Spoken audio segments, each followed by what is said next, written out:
Hi, I'm Suzanne Castle, and this is the Thought Leader Thursday. I'm here today introducing you to another incredible leader, thinker, doer, and all-around amazing human who's going to help each of us think about our world a little bit differently than anyone else. From artists to teachers, from actors to moms, from the big names to the you didn't know about them till now names, my hope is that you will connect with a leader who helps you light up in your corner of this galaxy. This is the Thought Leader Thursday show. Hi, welcome back to the Thought Leader Thursday. I am Suzanne Castle. I'm so glad that you're here for this amazing conversation that we're going to have with an absolute superstar.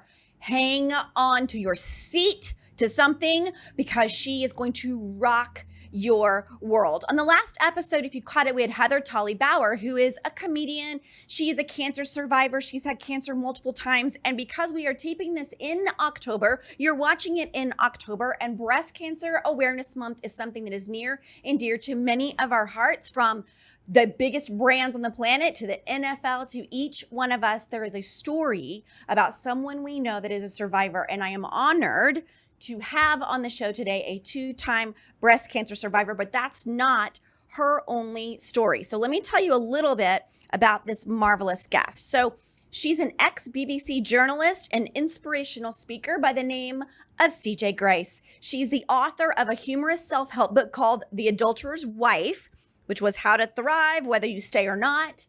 She just had a book drop. We're going to talk about that on the show. She's written for HuffPost with Ariana Huffington. And here is the wonderful thing about CJ. She is a comedian. The way that she writes, the way that she shares her story is accessible and humorous, all the while allowing you to survive the trauma that you're going through. She dealt with the double whammy of receiving a breast cancer diagnosis along with finding out about her husband's infidelity. And so refusing to be a victim, she turned to her wicked sense of humor, to her literati self, and created this wonderful book called The Adulterer's Wife. She is an amazing lifelong Monty Python fan, which I adore. She has an eye, I think, for the absurdity in a way that is accessible and funny and realistic. And so anytime that you catch the things that she's written, if you catch her on shows, in fact, today alone, she's been on 7 different major news networks talking about her story and who she is. This amazing BBC broadcaster and voiceover artist, CJ, is here today in the studio all the way from Hawaii. I am so glad that you're here, CJ. Thank you for giving us a little bit of your time. Thank you. Who was that you were talking about? Could it possibly be me? It is you. You're such a superstar. I'm so honored to get to share the screen with you today. Thank you. Thank you. Thank you. So I love how we met. So I was sharing a little bit with my daughter and some friends earlier last week, saying I get to have this wonderful guest in the studio this week. And I was telling them a little bit about your story, and they're like, "Wow, how did you ever meet CJ?" I'm like, "Well, we were kind of set up on a blind date of sorts, and we have a mutual friend. You happen to be in the area where I live, and you just reached out, and we had breakfast. We never met each other. We kind of knew what each other did, but we walked into this hotel. I went to the wrong one first, and I finally got to you. And then we had this breakfast that went like that, because as you have said, what I have said, I just feel like we're soul sisters.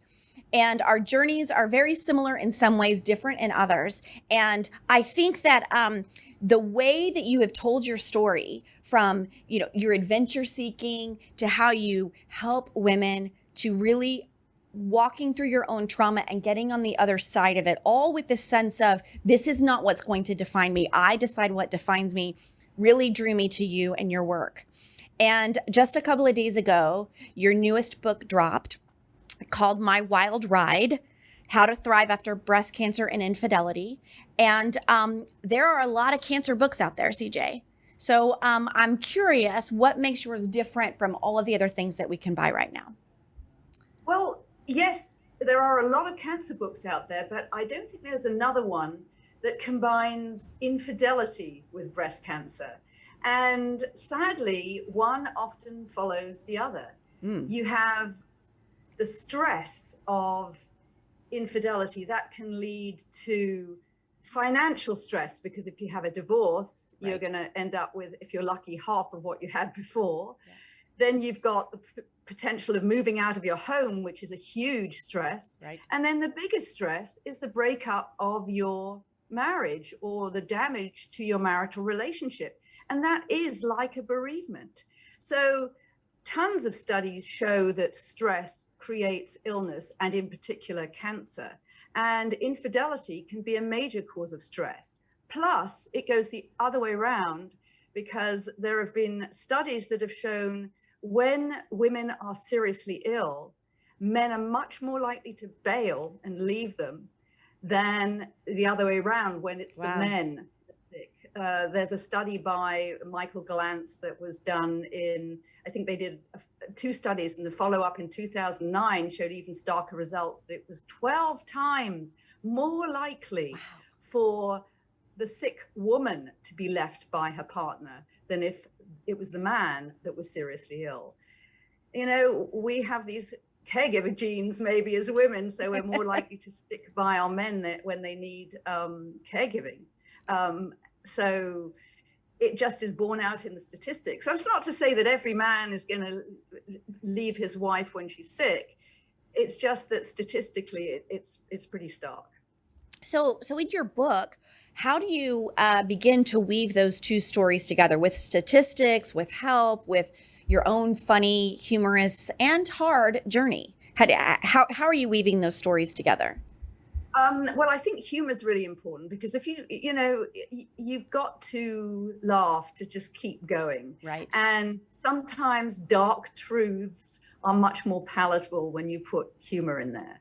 Just to give you an example, I think that when Jon Stewart was doing The Daily Show back, I think he left in 2015, but I reckoned I found out a lot more about the news from The Daily Show with Jon Stewart than I ever did from the mainstream news shows. Right. That's true. Yeah, I mean, and when you look at how things are done in some of the Eastern Bloc countries during the communist era, often what they would do, they would use irony and humor to be able to say things that they were not able to say in a mainstream way. So humor is very, very important to get important points across. It works like nothing else, to my mind. And even though my book is incredibly heavily researched, it's the humor that makes it readable. Well, and I think that is truly what sets you apart in all the ways that you write, from different blogs and articles you've written, your books, is that you are very much, we talked about this before when we met for breakfast, you are also driven by data and science like me. I'm a total nerd. I own that all day long. And yet we must translate that data to, now what does this mean for me? And how does this show me a way forward? And you and I have talked about that, and you are just a genius at synthesizing that and then sharing it in a story form that allows people to be like, oh, okay, I understand what's happening to me now. I'm not alone. Here's some science that says what's going on. And now I can lock arms with somebody else who's also done this. I mean, even through a book, even if I don't know them. So it's really great. And I know that through your story, you really do help women not only make a way through cancer with a different mindset, but you write a lot about the journey you've been on through infidelity. Your book, Adulterer's Wife, was a riot and sad. It resonated with me in a very deep personal level for a lot of reasons. And I think I would say you've really adopted that moniker of the adulterer's wife, which I just love those two words together because we don't hear that. It's already dissonance, right? In the way that we think about ourselves. So talk to us a little bit about what helped you get through the emotional impact of infidelity. Well, yes. When I found out about my husband's infidelity, he actually offered me a part-time wife position. He said, oh, I'd be perfectly happy spending 2 or 3 days a week with her and the rest of the week with you. And I actually considered that option for several months because I was trying to get my head around it. I didn't want my whole world to collapse. Right. But then when I had the breast cancer And when I was sitting in a clinic with an IV having my chemotherapy, and my husband was in Europe with his girlfriend, it was very clear that a part-time wife position was not going to work for me. Right. And, you know, I had to see the absurdity in the situation, not just, oh, poor me, but also, oh, this is ridiculous. I'm not going to do this. Right. You know, I'm just not going to do this. Yeah. So on that journey, then, what did you discover about your own self? I think it's very true. It's really something, and it sounds like one of these horrible platitudes, but adversity does make you stronger. Because if everything is going along fine, you're sort of more or less okay, everything's hunky-dory, nothing much changes, you don't really do a lot to improve. Right. You don't necessarily excel at being the best person you can be and doing all the things you wanted to do, because, you know, life's okay, why rock the boat, just keep going, you know.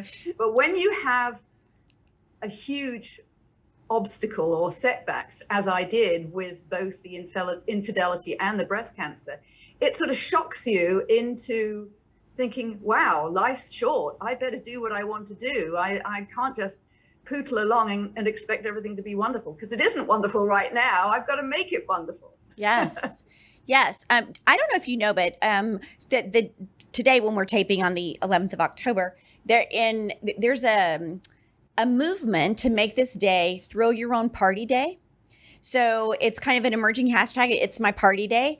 And I was talking to some of my clients earlier today, and we were talking about this exact issue. Some of them have parents that have dementia, and they're trying to figure that out, or they've come on the other side of COVID, and the life doesn't look like they wanted it to. You know, they've got kids transitioning in all different aspects of life, and we were talking about the big important thing that you do when you say, you know what?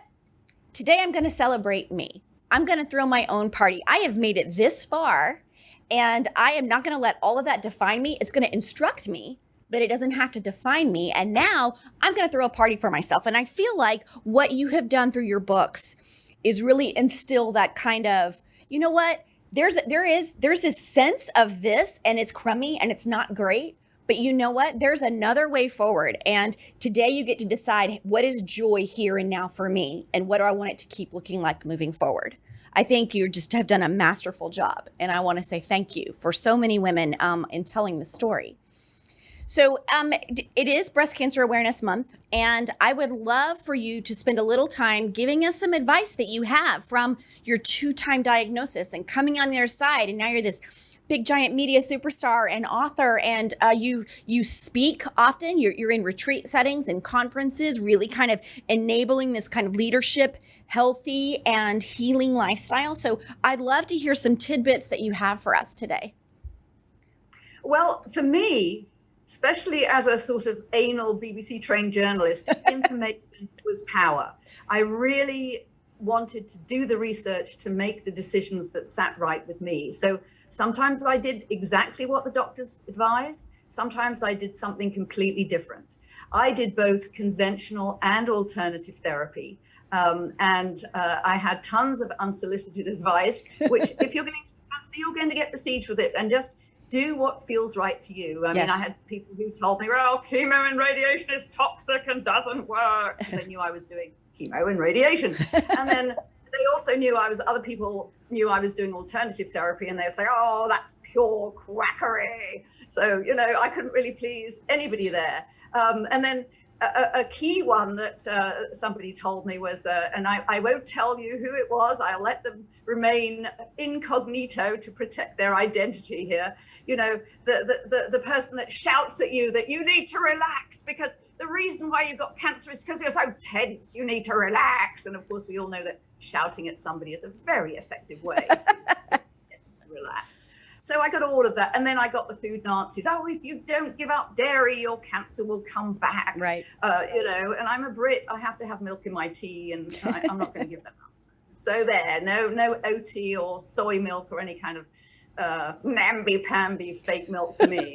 So I did what felt right for me, and I think everybody's going to be in that situation. But I will mention two specific things that I did that I think are very important, aside from all the sort of emotional stuff I did Right. to get myself feeling better and meditation and those kinds of things. I burned my bra. I gave up wearing a bra because amongst the many books I read as research, I found that there was one that really stuck out at me. It's called Dress to Kill: The Link Between Breast Cancer and Bras. Wow. Great name, Dress to Kill. And the authors found that the link between bras and breast cancer is stronger than the link between smoking and lung cancer. Wow. Now, you'd think that the cancer community, the mainstream community, would have welcomed that research with open arms, but they have not accepted it. And instead, they point to just one study done in 2014, but that study had no control group, and it also looked at only postmenopausal women in whom the effects were far less strong. Wow. So, and you know, if you have a underwire, that's a whole additional issue with the potential of dirty electricity and EMF getting attracted to the wire under your breasts. But just wearing a bra alone, and the longer you wear it, the tighter the bra, the stronger the effects are in terms of its relationship with breast cancer. Wow. I know that you have some free resources because you are so passionate about this and about getting information into the hands of caregivers and women. Would you talk to us about that information that you have? Yes, I do. I have on my website, cjauthor.com, I have two free PDFs that you can download. One's about infidelity and one's about breast cancer, mainly on how to deal with the emotional roller coaster that those conditions put you into. But I also have a page called Cancer Stuff with links to get details of skincare products I used that were very helpful when I was going through cancer, and a lot of my blogs on the subject. The latest one I've done actually was about another bogus piece of medical research about breast implant illness that concludes that, you know, the main reason, one of the big factors of women complaining about breast implant illness is that they're neurotic. Oh my goodness, this is a brand new study. And let me tell you, breast implant illness is very real. Yes. Nicole DeBrude's breast implant illness and healing Facebook group has over 170,000 members right now, and it's always growing. So it's very real, and that was one of the reasons why I turned down mastectomies and had lumpectomies instead. I didn't want to go flat after having a mastectomy, as many women are now choosing to do, to avoid breast reconstruction. But I will emphasize that I'm not a doctor. I would never want to tell somebody else how they should treat their cancer. It's a very personal decision. And so you have to do what feels right to you. That's really the bottom line. But do your research, find out the truth. I think that is such helpful things to say, which is, here is the journey I've been on. Here's the knowledge I've gathered. I'm happy to give that knowledge to you, and do your own research. Check in with your own body. How does this make you feel? How do you want to be in the world? And I wish more people would just be open about that, rather than, like you say, drink soy milk, don't drink soy milk, you know, and everything in between. It's, you make the choice that you need to make for yourself in the space that you're in, for your lifestyle in that moment. And so thank you for being a truth teller, a courageous voice around two issues that a lot of people don't want to talk about because they're scary and they're hard and they're very emotional. And yet you have found a way to uplift them to a level that makes them the topic of conversation, right? So CJ, I close every single episode out with asking the guest their own definition of what it means to sparkle. You are such a wordsmith. I can't wait to hear what your definition is. Well, for me, it's two things. First of all, humor, because if you don't laugh, you cry. Yes. And seeing the absurdity in life allows you to take things and yourself not so seriously. Absolutely. And the second thing is nuance, especially in this polarized us versus them world that we're living in. Seeing nuance adds empathy and depth to any interaction. And it's just like, if you look at an object from various angles, you're going to see the different ways that it catches the light And that will make the object appear more sparkly. Oh my gosh. See, I knew you were just going to like drop that in and give me goosebumps because that's what you do, because you are so amazing. CJ, I hope you get some rest from all the media blitz and the attention that you've been getting. I hope that you continue to tell the truth about stories, about where you are, about where other women are. And I am fiercely glad that we had our blind date because you have made my world a better place. I want to thank you for being on the Thought Leader Thursday. And if you're catching this episode, be sure and check the show notes. We're going to hyperlink to all the gifts that CJ has given you, more information on how to follow her, all of her writings, and grab her books. CJ, thank you so much for being here. Thank you. We'll see you next time on the Thought Leader Thursday.